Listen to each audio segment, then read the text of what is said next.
ہے جنوری 1910 کی بات ہے۔ گاؤں تورو کے معزز گھرانے میں جناب حافظ احمد شاہ کے ہاں ایک بچہ پیدا ہوا جس کا نام رکھا گیا حافظ محمد ادریس تورو۔ یہی بچہ آگے چل کر اپنے علم، کردار اور خدمت سے پورے علاقے کے لیے روشنی بن گیا۔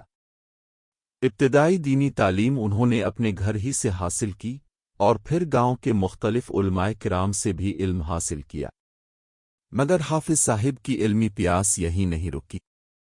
وہ مزید تعلیم کے لیے دور دراز علاقوں کا سفر کرتے رہے اور ہر جگہ سے علم سمیٹتے گئے۔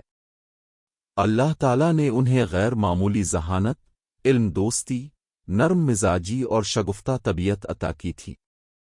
حافظ صاحب ہر ماحول میں بڑی سادگی اور بے تکلفی سے لوگوں کے دل جیت لیتے تھے۔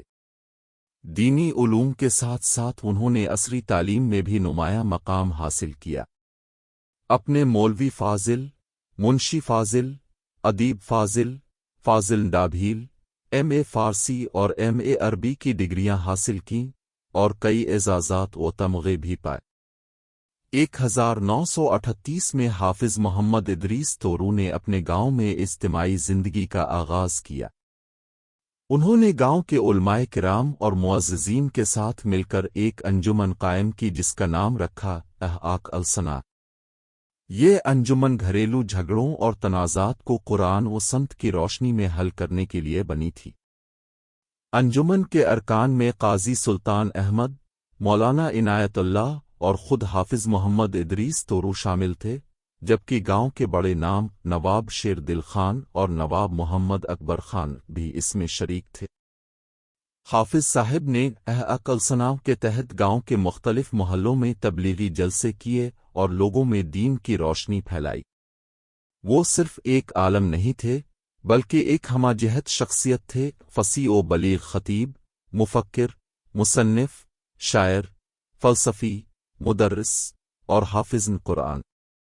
پشتو میں ان کی مشہور تصانیف میں کشاف القرآن پہلی جلد، 40 احادیث، تعلیم الدین ترجمہ، اسلامی کہانیاں، پرانی کہانیاں، تعلیمی کہانیاں اور چھوٹی کہانیاں شامل ہیں۔ غیر مطبوعہ تصانیف میں کشاف القرآن جلد دوم، قاضیانو کہانی اور تاریخی ناول محمد بن قاسم قابل ذکر ہے۔ اردو میں بھی انہوں نے گراں قدر کام کیا۔